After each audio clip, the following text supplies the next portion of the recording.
السلام علیکم۔ آج بدھ ہے، اپریل کی 10 تاریخ۔ پاکستان میں اس وقت شام کے 7، بھارت میں 7:30، اور یہاں ہمارے اسٹوڈیوز کی گھڑیوں میں صبح کے 10 بج رہے ہیں۔ وائس آف امریکہ واشنگٹن کی اردو سروس سے میں ہوں خالد حمید، خبروں کے ایک بلٹن کے ساتھ۔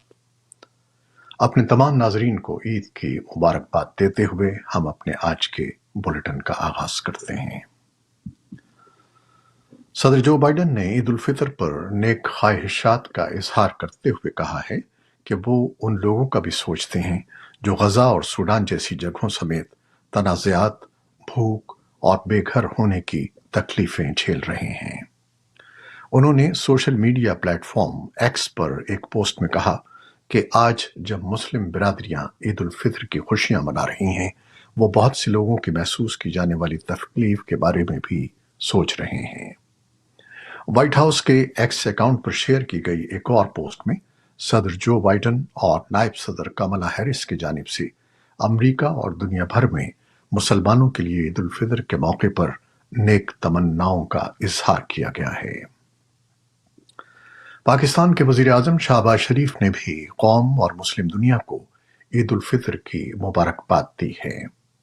انہوں نے عید الفطر کے موقع پر قوم کے نام ایک بیان میں کہا کہ میں دنیا بھر کے مسلمانوں سے اپیل کرتا ہوں کہ وہ اپنے فلسطینی اور کشمیری بھائیوں اور بہنوں کو یاد رکھیں جنہیں بدترین مظالم کا سامنا ہے۔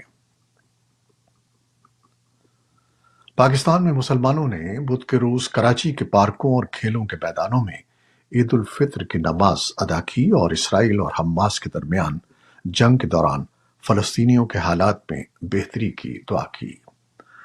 پاکستان کے تمام بڑے شہروں میں اور گاؤں اور قصبوں میں بھی عید الفطر جوش و خروش کے ساتھ منائی جا رہی ہے۔ شہر بھر میں اس موقع پر سیکیورٹی کے سخت انتظامات کیے گئے تھے۔ حکام کے مطابق انٹیلیجنس ایجنسیوں نے وزارت داخلہ کو خبردار کیا تھا کہ عسکریت پسند اس چھٹی کو عام شہریوں، سرکاری اور فوجی عمارتوں اور پولیس ہاؤسنگ پولیس کو نشانہ بنانے کے لیے استعمال کر سکتے ہیں۔ امن و امان کی صورتحال کے باعث ملک بھر میں سیکیورٹی ہائی الرٹ ہے۔ کابل اور قندھار سمیت دیگر شہروں میں بدھ کو نماز عید کے اجتماعات سخت حفاظتی اقدامات میں ہوئے۔ طالبان کے ترجمان ذبیح اللہ مجاہد نے اپنے ایکس پیج پر کہا کہ ملا ہبت اللہ اخندزادہ نے بدھ کی صبح عیدگاہ مسجد میں نماز عید کی امامت کی۔ انہوں نے طالبان سے کہا کہ وہ ماضی کی طرح اپنی قربانیاں جاری رکھیں۔ طالبان نے حفاظتی اقدامات کے تحت کابل اور دیگر شہروں میں مساجد کے ارد گرد اضافی سیکیورٹی فورسز تعینات کی اور سڑکوں پر گاڑیوں کی چیکنگ کی۔ قندھار میں کابل بینک برانچ کے سامنے داعش کے حملے کے بعد طالبان نے افغانستان میں اپنے لیڈر اور دیگر طالبان عہدیداروں کے لیے حفاظتی اقدامات بڑھا دیے ہیں۔ دنیا کے مختلف خطوں میں مسلمانوں نے بدھ کو عید الفطر کا تہوار منایا ہے۔ البتہ بھارت اور بنگلہ دیش میں جمعرات کو یہ مذہبی تہوار منایا جائے گا۔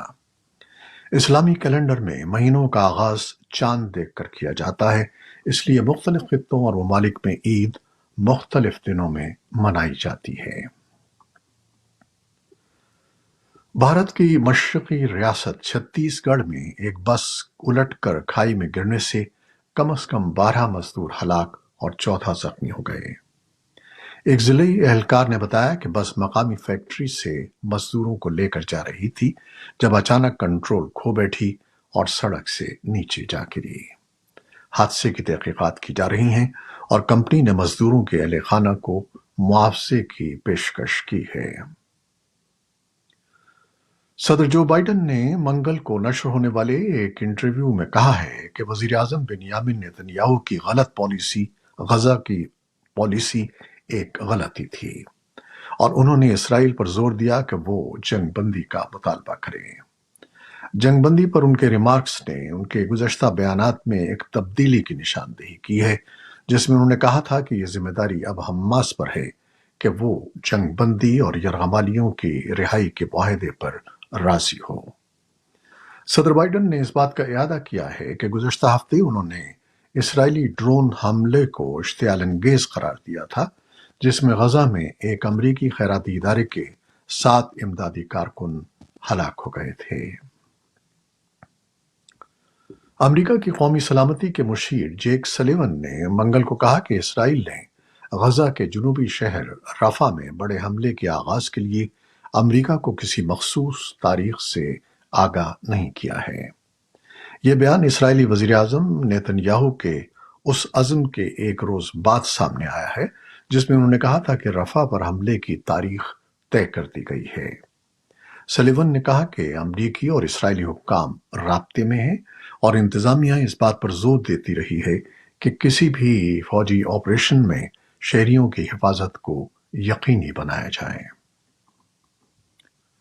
امریکہ نے حماس پر زور دیا ہے کہ وہ غزہ میں 6 ہفتوں کے لیے لڑائی روکنے کے لیے جنگ بندی کے معاہدے کو قبول کرے اور اسرائیل کی جانب سے سینکڑوں فلسطینی قیدیوں کی رہائی کے بدلے اپنے پاس موجود تقریباً 100 یرغمالیوں میں سے کچھ کو رہا کر دے۔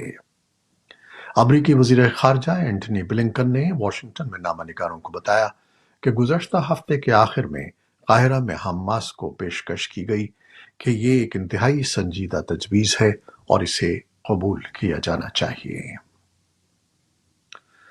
عید الفطر کے روز بدھ کو امدادی ٹرکوں کو رفح میں داخل ہوتے دیکھا گیا ہے۔ اسرائیل کا کہنا ہے کہ رسائی بڑھانے کے لیے بین الاقوامی دباؤ کے بعد امداد تیزی سے غزہ میں منتقل ہو رہی ہے، تاہم اقوام متحدہ کا کہنا ہے کہ یہ بے گھر افراد کی ضروریات کو پورا کرنے کے لیے درکار امداد سے بہت ہی کم ہے۔ اسرائیل نے کہا ہے کہ منگل کو 468 امدادی ٹرک غزہ پہنچے، جو تنازع شروع ہونے کے بعد سے سب سے زیادہ تعداد ہے۔ اقوام متحدہ نے کہا ہے کہ اسرائیلی معائنے کے قوانین کی وجہ سے بہت سے ٹرک صرف آدھے بھرے ہوئے تھے۔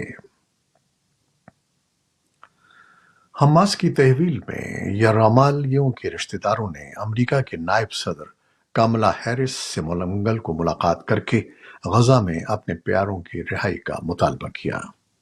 ان کا کہنا تھا کہ ہم نے یہ سنا ہے کہ ابھی ایک ایسا معاہدہ سامنے ہے جس پر تمام فریق متفق ہیں اور اس کے ساتھ کام کرنے کے لیے تیار ہیں۔ انہوں نے کہا کہ ابھی ہم انتظار میں ہیں اور دنیا بھی منتظر ہے کہ حماس رضامند ہو جائے کیونکہ یہ ان کی عدالت میں ہے۔ حماس نے منگل کے روز کہا کہ غزہ میں جنگ بندی سے متعلق اسرائیلی تجویز فلسطینی عسکریت پسند دھڑوں کے مطالبات کو پورا نہیں کرتی، لیکن وہ اس پیشکش کا مزید جائزہ لیں گے اور اپنا رد عمل ثالثوں تک پہنچائیں گے۔ سوئس میڈیا رپورٹس میں کہا گیا ہے کہ امریکہ کے صدر جو بائیڈن کی یوکرین جنگ سے متعلق اعلیٰ سطحی امن کانفرنس میں شرکت متوقع ہے۔ یہ کانفرنس جون کے وسط میں سوئٹزرلینڈ میں منعقد ہوگی۔ کانفرنس کی تاریخ ابھی طے نہیں کی گئی ہے، لیکن اس ہفتے کئی میڈیا آؤٹلیٹس نے اس کے لیے 16 اور 17 جون کی تاریخ بتائی ہے۔ اس کانفرنس کے لیے ابھی دعوت نامے نہیں بھیجے گئے ہیں، لیکن NZZ ڈیلی اخبار نے باوثوق ذرائع کے حوالے سے کہا ہے کہ امریکی صدر درجنوں ممالک کے اعلیٰ نمائندوں کے ساتھ اس میں شرکت کریں گے۔ ابھی تک سوئس حکام نے کانفرنس کے بارے میں کوئی تفصیلات نہیں بتائی ہیں۔ روس نے جنوبی یوکرین پر گزشتہ رات فضائی حملوں میں توانائی کے 2 مقامات کو نشانہ بنایا ہے۔ حکام نے بدھ کے روز بتایا کہ ماسکو کی جانب سے ملک کے پاور نیٹ ورک کو نشانہ بنانے کا یہ تازہ ترین واقعہ ہے۔ یوکرین کی وزارت توانائی نے ایک بیان میں کہا ہے کہ مائکولیف میں ایک سب اسٹیشن کے ساتھ ساتھ اوڈیسا کے علاقے میں پیداوار کی سہولیات کو بھی نشانہ بنایا گیا۔ یوکرین کی فضائیہ نے کہا کہ روس نے اس کی سرزمین پر 17 ڈرونز اور 3 میزائل داغے ہیں، جن میں سے بیشتر کو تباہ کر دیا گیا۔ فرانس کے چیمپئنز لیگ کے کوارٹر فائنل کی میزبانی کرنے والے شہروں کو داعش کی جانب سے دھمکیوں کے بعد فرانسیسی پولیس نے بدھ کو فٹ بال اسٹیڈیم کے ارد گرد سیکیورٹی کو بڑھا دیا ہے۔ فرانسیسی وزیر داخلہ نے منگل کو کہا کہ داعش نے یورپ کے ٹاپ کلب فٹ بال ٹورنامنٹ پر ڈرون حملوں کی دھمکی دی ہے۔ دنیا کے سب سے زیادہ دیکھے جانے والے فٹ بال میچوں میں سے کچھ کے خلاف دھمکیوں اور اس سال ایران اور ماسکو سمیت کئی مہلک حملے داعش کے دوبارہ سر اٹھانے کی نشاندہی کرتے ہیں۔ یہ تھیں وہ خبریں جو فیس بک لائیو پر ہم نے آپ کے لیے پیش کی۔ ہماری ویب سائٹ، یوٹیوب اور پوڈ کاسٹ پر یہ بلیٹن آپ کے لیے پوسٹ کر دیا جاتا ہے۔ آپ ہمارے بلیٹن کو شیئر کرتے ہیں اور اپنے کمنٹس میں اپنی محبتوں کا اظہار کرتے ہیں، جس کے لیے ہم آپ کے فرداً فرداً مشکور ہیں۔ اپنی ان محبتوں کو، ان دعاؤں کو جاری رکھیے گا۔ نیوز پروڈیوسر عائزہ عرفان اور نیوز ایڈیٹر بہجہ جیلانی کے ساتھ خالد حمید کو اب اجازت دیجیے گا۔ اللہ حافظ۔